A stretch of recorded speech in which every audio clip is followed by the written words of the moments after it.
Hi everyone, welcome back to What the Facts once again. पिछले कल 18 अगस्त 2025 को एक बहुत बड़ी मीटिंग हुई व्हाइट हाउस में, जिसमें यूक्रेन के प्रेसिडेंट वोलोदिमीर जेलेंस्की, यूएसए के प्रेसिडेंट डोनाल्ड ट्रंप और अदर यूरोपियन कंट्रीज के लीडर शामिल हुए।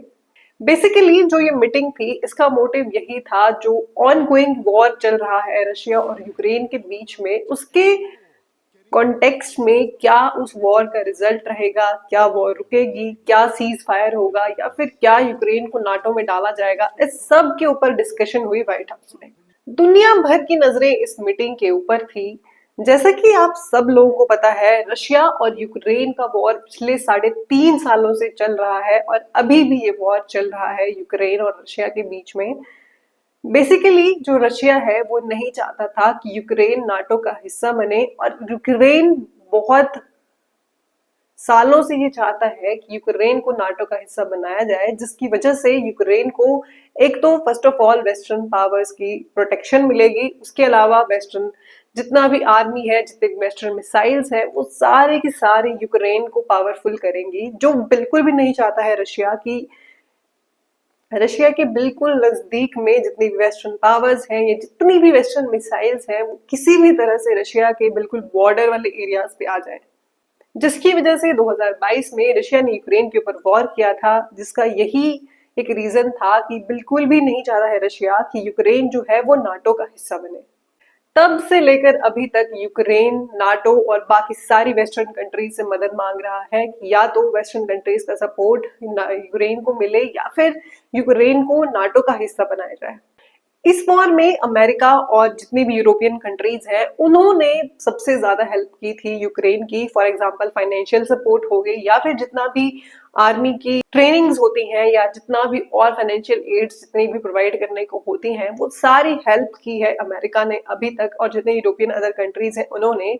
लेकिन अब जब डोनाल्ड ट्रंप पावर में आए, तो उसके बाद डोनाल्ड ट्रंप का थोड़ा सा जो सॉफ्ट कॉर्नर था वो रशिया की तरफ दिखा, जिसको लेके यूक्रेन बहुत ज्यादा टेंशन में आ गया।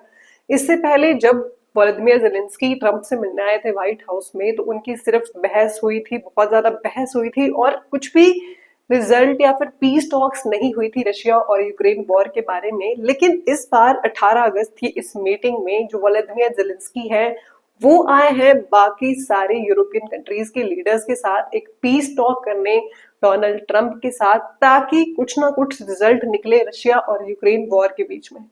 इस व्हाइट हाउस की मीटिंग में कुछ बहुत बड़े बड़े डिसीजंस लिए गए, कुछ बहुत बड़ी बड़ी बातें की गई, जिसमें से कुछ पॉइंट्स थे, जिसमें से सबसे पहला पॉइंट था सिक्योरिटी कंसर्न्स। यस, जो ये सिक्योरिटी को लेके जितना भी यूक्रेन ने डोनाल्ड ट्रंप के सामने बात की है, उसको लेके अमेरिका ने डिसाइड किया है कि देखिए, यूक्रेन को नाटो का हिस्सा तो नहीं बनाया जाएगा, लेकिन इसके अलावा यूक्रेन को अमेरिका और यूरोपियन कंट्रीज साथ मिलकर प्रोटेक्ट करेंगी। यस, ये डिसीजन हुआ है व्हाइट हाउस में, जो कल मीटिंग हुई है। उसके अलावा वेपन्स के बारे में बात की गई। जो जेलेंस्की है, वोलोदिमीर जेलेंस्की जो प्रेसिडेंट है यूक्रेन के, उन्होंने 90 से लेके $100 बिलियन यूएस वेपन्स के लिए मांग की है, जिसको सारा का सारा फंडिंग किया जाएगा यूरोपियन कंट्रीज के द्वारा। यूरोपियन कंट्रीज जो ये फंडिंग प्रोवाइड करेंगी, जिसकी वजह से अगर यूएस वेपन्स यूक्रेन को मिलते हैं, तो यूक्रेन का सिर्फ एक ही मकसद है कि वो फ्यूचर के लिए एक तो अपनी आर्मी को स्ट्रॉन्ग करेगा, उसके अलावा अगर यूएस वेपन्स यूक्रेन में आते हैं तो बहुत ज्यादा प्रोटेक्शन मिलेगी यूक्रेन को, बहुत ज्यादा सपोर्ट मिलेगी यूक्रेन को रशिया से लड़ने के लिए। क्योंकि यूक्रेन जो है एक बहुत लेस मैन फोर्स वाला कंट्री है, इसके पास इतना ज्यादा मैन फोर्स नहीं है, इतने ज्यादा वेपन्स नहीं है। अगर रशिया के सामने अभी तक यूक्रेन इतने सालों से टिका हुआ है, वो सिर्फ और सिर्फ अमेरिका और European countries, western countries, army या मिसाइल, इन सब के सपोर्ट की वजह से रुका हुआ है। व्लादिमीर जेलेंस्की को भी पता है, अगर नाटो का हिस्सा नहीं बनाया जाएगा यूक्रेन को, तो यूक्रेन को आगे फ्यूचर में भी रशिया से बहुत ज्यादा खतरा है। और अगर जितने भी यूरोपियन कंट्रीज है, अमेरिका है, वो अगर यूक्रेन का साथ नहीं देते हैं, तो रशिया से लड़ना बहुत ज्यादा मुश्किल हो जाएगा यूक्रेन के लिए। President Trump, you say President Zelensky of Ukraine can end the war with Russia almost immediately if he wants to. Which is it?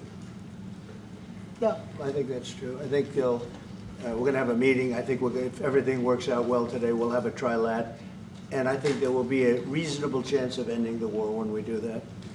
Weapon talks हुई, सिक्योरिटी टॉक्स हुई, उसके अलावा एक पीस टॉक भी हुई जिसमें डोनाल्ड ट्रंप ने कहा है कि वो कंफर्म करेंगे कि आगे चल के जितना भी ये पीस टॉक्स है वो होगी ज़ेलेंस्की और पुतिन के बीच में, वो एक मीटिंग करवाएंगे यूक्रेनियन प्रेसिडेंट व्लादिमीर ज़ेलेंस्की के बीच में और जो रशिया के प्रेसिडेंट है पुतिन, उनके बीच में। लेकिन अभी तक इस बात को लेके जो वो हमारे रशिया के प्रेसिडेंट है पुतिन या फिर रशिया की गवर्नमेंट है, उनकी तरफ से ऑफिशियली कुछ भी डिसीजन नहीं आया है इस बारे में। ये सिर्फ ट्रंप ने अभी तक बात की है कि फ्यूचर में वो कोशिश करेंगे कि एक पीस टॉक्स करवाई जाए व्लादिमीर ज़ेलेंस्की और पुतिन के बीच में। इस पीस टॉक के बीच में जितने भी हॉस्टेजेस यूक्रेन के रशिया ने अपने पास रखे हैं, उनके बारे में भी बात हुई कि जो इनोसेंट हॉस्टेजेस रशिया में रखे हैं यूक्रेन के, वो इनोसेंट लोग हैं, उनको जल्दी से जल्दी प्रायोरिटी बेसिस पे उनके बारे में डिसीजन दिया जाए और हो सके तो ट्रंप कोशिश करेंगे कि पुतिन से बात की जाए कि जो इनोसेंट पीपल हैं, जो हॉस्टेजेस रखे गए हैं, उनको जल्दी से जल्दी रिलीव किया जाए यूक्रेन से। इन सारे पीस टॉक्स के बीच में बहुत सारी बातें हुई, वेपन डील्स हुई, यूक्रेन ने कोशिश की है कि उसको नाटो का हिस्सा बनाया जाए, लेकिन अमेरिका ने कुछ और डील दे दी है यूक्रेन को। यूक्रेन का कहना है कि अगले 10 दिनों में जो ये प्रोटेक्शन के बारे में कहा जा रहा है, जो अमेरिका और यूरोप मिलके यूक्रेन को देंगे, कम से कम 10 दिन में ये सारा का सारा प्रोटेक्शन यूक्रेन को मिलना चाहिए, क्योंकि यूक्रेन के पास इतना ज्यादा मैन फोर्स नहीं है, वो रशिया से नहीं डील कर सकता है अकेले। तो देखना अब ये है कि क्या जो ये पीस टॉक्स हुई है व्हाइट हाउस में, इसका क्या रिजल्ट होगा।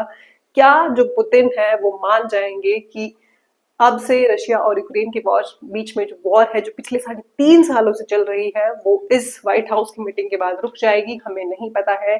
जो ये पीस टॉक्स हुई है ये सिर्फ पेपर पे ही रह जाएंगी या फिर इसके रिजल्ट्स हमें देखने को मिलेंगे यूक्रेन और रशिया में। We can, I think, with the right approach this afternoon, make real progress, particularly on the security guarantees, and your indication of security guarantees, of some sort of Article 5 style guarantees.